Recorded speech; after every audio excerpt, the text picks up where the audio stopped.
dynamic growth, right? And he's playing the game here, the evolutionary growth. The head well grown, proportioned and plumb. The bowels and joints proportioned and plumb. We've seen this, his celebration of the human body. And then he says it again, the soul is always beautiful. The universe is duly in order. Everything is in its place. In other words, Whitman would make the argument, you have to have a mind to argue there is no mind. You have to have a soul to argue there is no soul. You have to have love to argue there is no love. And he would argue, you have to have God to argue there is no God.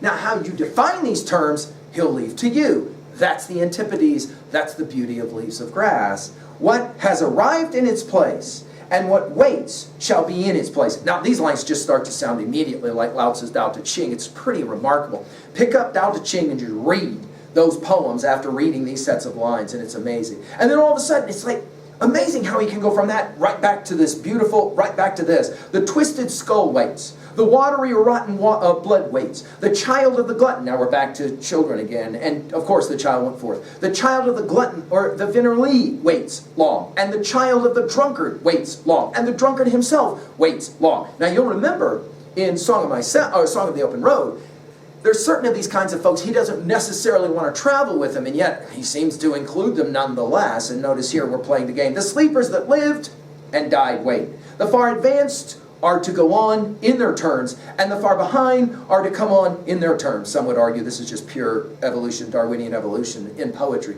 The diverse shall be no less diverse, but they shall flow and unite. Obviously we think of autumn rivulets. They unite now. And I think in some ways this has been Whitman's project from the very beginning, which is why, of course, we read this poem along with Brooklyn Ferry. It's just precious companion reads. The beauty of that idea that somehow, even though we're all so radically different, and this is why I argue, you guys, that this is the poetry that has to be read right here, right now, in America. We're so unbelievably divided, and yet Whitman would argue, are we more divided than when we were killing each other for 4 years in a war? I don't think so, Whitman would argue. And yet somehow we've got to find a way to embrace antipodes, all of the differences. And now to passage 8. And you'll see the anaphoria, the use of the word thee, and we're back to more cataloging as we finish. The sleepers, and this is of course the chorus that finishes this amazing poem. The sleepers are very beautiful as they lie unclothed. They flow hand in hand. You'll remember this from the end of Paradise Lost. They flow hand in hand over the whole earth from east to west as they lie unclothed. You'll remember this east to west from passage 2. The Asiatic and African are hand in hand. It's brilliant the way he just reaches out to become the poet of the world. The Asiatic and the African are hand in hand. The European and American are hand in hand. Learned and unlearned are hand in hand. Male and female are hand in hand. The bare arm of the girl crosses the bare breast of her lover. They press close without lust. His lips press her neck. The father holds his grown or ungrown son in his arms with measureless love. We saw this image in Drum Taps. And the son holds the father in his arms with measureless love. The white hair of the mother shines on the white wrist of the daughter. The breath of the boy goes with the breath of the man. Friend is enarmed by friend. Taking us, of course, back to that hugging pictures and, of course, that idea of I Hear America Singing. The scholar kisses the teacher, and the teacher kisses the scholar. The wronged is made right. Now, of course, this takes us back to Song of Myself 46. I kiss you with a goodbye kiss and open the gate for egress hence. And now we get to a line that is going to be deeply disturbing for us as readers, not edited out, but still here. Like we said, guys, we're going to deal with every line of Leaves of Grass, the Deathbed Edition. The next line troubles us, and yet we have to read it. The call of the slave is one with the master's call, and the master salutes the slave. How you read this line, I'm going to leave up to you. There are some who say, well, here is Whitman's racism. There are some who say, this is the way Whitman knew how to combat racism. Notice that the master will salute, show respect to the slave. Ultimately, obviously, Frederick Douglass and other readers will say, how about let's just release the slaves, and then let's say out loud what a horrific idea it was that men could own men.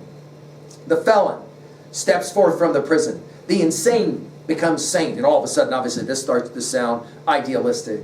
The suffering of sick persons is relieved. The sweatings and fever stop. The throat that was unsound is sound. The lungs of the consumptive are resumed. The poor distressed head is free. The joints of the rheumatic move as smoothly as ever. Obviously, for Whitman, this will be ironic that he will write it and publish it, and then 20 years later, he'll be dealing with many of these challenges. And smoother than ever, Stiflings and passages open. Obviously, passage 20 comes to mind. The paralyzed become supple. Again, as we've said, the irony of he would be writing this and then 25, 30 years later, he'd be dealing with paralysis. The swelled and convulsed and congested awake to themselves in condition. And again, the use of the word awake is powerful when you title the poem Sleepers. They pass the invigoration of the night and the chemistry of the night and awake. I, too, pass from the night. I stay a while away, O night, but I return to you again and love you. And then he asks this rhetorical question, why should I be afraid to trust myself to you? I am not afraid. I have been well brought forward by you. Go back to the final lines of Song of the Open Road to see the same compelling. Go back to the final lines of Passage to India. And these three poems read, their concluding lines read so well. Why should I be afraid to trust myself to you? I'm not afraid. I've been well brought forward by you. I love the rich running day, but I do not desert her in whom I lay so long, i.e. the night. I know not how I came of you. Notice this use now of the word come. I told you it's the first word of Leaves of Grass Deathbed Edition. I know not how I came of you, and I know not where I go with you, but I know I came well, and I shall go well. In other words, it's all going to be okay, guys. It's all going to be fine. I will stop only a time. Go back to Song of Myself 52 to play around with this idea.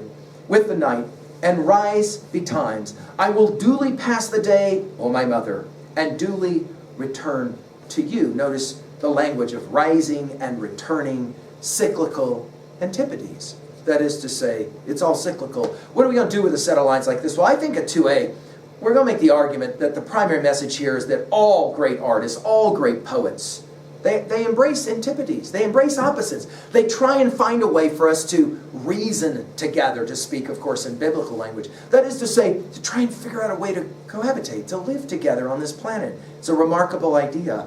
At 2b, I love the word pictures of this poem, the struggles, the pain that will present his theodicy.